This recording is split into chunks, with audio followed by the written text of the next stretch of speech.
You got to see. I don't know either. I'm grateful for anybody that wants to hear us play. I mean, what we're trying to do is just make people happy and entertain them.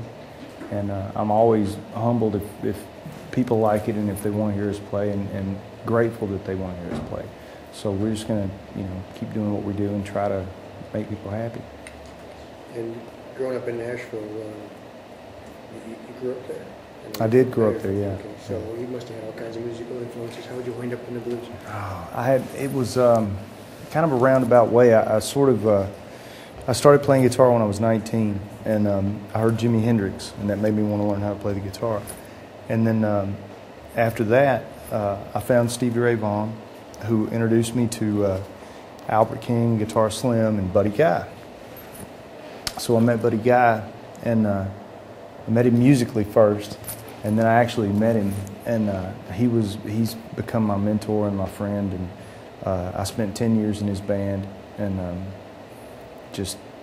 I learned so much from him that I can't describe it, but that was kind of my start.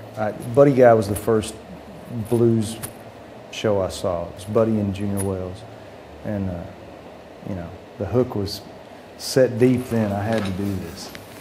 Well, is there any influences that we might not suspect? Somebody from a different genre? Well, I've got tons of. I mean, I listen to all music, and I like all music, and I'm influenced by, Muddy Waters and the Sex Pistols, and I'm influenced by John Coltrane and Nusrat Fateh Ali Khan. I mean, I'm influenced by everybody, and I try to hear the music. The music is the same. The notes are the same. I mean, if you're playing Mozart or if you're playing B.B. King, it's the same notes.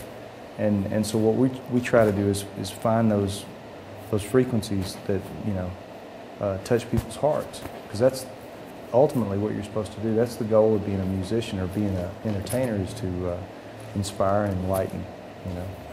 Now, I noticed you had incense burning on the stage. I assume that's sort of some sort of centering device too. Is it hard to do when you're on stage to stay focused on all the stuff you just mentioned? Not really. The funny thing is, I have a problem with reminding myself that there's an audience. Because I'm playing and the music sort of sweeps you up, and you forget where you are. And a lot of times I'll kind of come out of this trance and realize that I've sort of drawn this in, and I've got to, put it back out for people to hear. But that, to me, that's the music, and that's what it does to you. So, if I was in the audience, I'd probably feel the same way. I've been to shows where I was in the audience, and I felt the same way. So. Now you got a son playing. I've got a daughter. Daughter playing? I've got a daughter, and she's 10, and she doesn't play an instrument yet, but she plays. We've got a piano in the house, and we've got a drum set in the house, and we've got guitars laying everywhere. And she'll just arbitrarily pick something up and play on it. And she and I will jam. She'll get the guitar and she'll play it, or she'll get on the piano and play. And so music's, I don't care if she's a musician or not. I just want her to be happy. Mm-hmm. But it's available for her, and it's around her all the time. There's constant, music plays in our house more than television. Mm-hmm. So she gets more influence from, here than here. So. Okay, so you said you had a couple days off, and then what's next? We go to Arkansas, play a gig there, have a day off. Go to St. Louis, play a gig there, have a day off. I mean, we do this all the time. So it's for us, it's not, this gig or that gig. It's just making music, and I'll be playing tomorrow, and I'll be playing the next day, and we'll be playing together, and we'll be communicating musically, and that's what we do, and that's all we do. Is there anybody you haven't jammed with you'd like to? Yeah, there's a bunch of them, but they're all dead. I'd like to play with a bunch of them. I don't know. I'd love to play with BB. I've met him a million times and talked to him a lot. We just never had the chance to play, and that would be a lot of fun because he's a huge influence of mine. Other than that, I don't know. I'm always looking for somebody new to play with, you know. So it would be fun to, you know, play with anybody, just to hear their ideas and where they're coming from, because everybody's bringing a different angle to it, you know. Okay. Harry always likes me to ask what your preferred gear. My preferred gear? Guitars. Oh, guitars. All right, because I was about to start talking about trucks. And, it's a Fender Stratocaster. That's my guitar. You stick with it. Yeah, yeah. She's been good to me, and I'm not good to her. So, you know,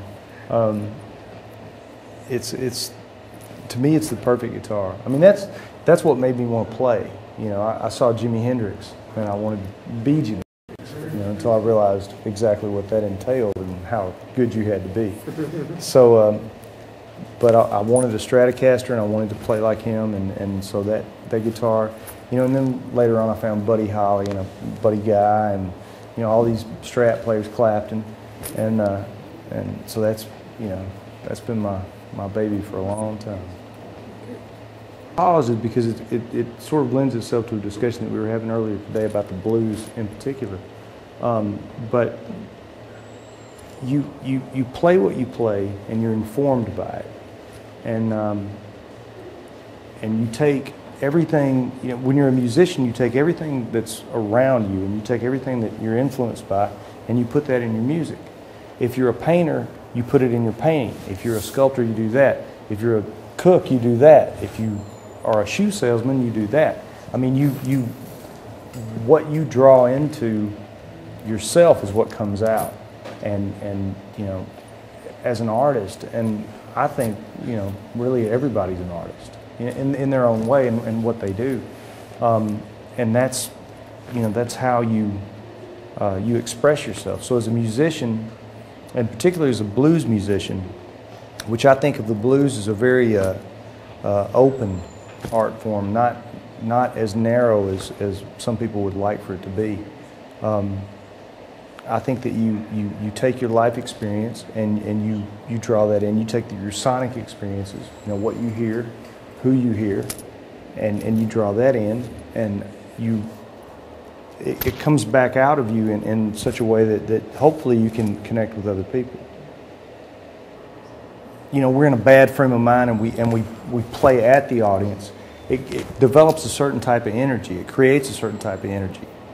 If we come out like we come out with love and just wanting people to have a good time and trying to please them, it develops a different type of energy.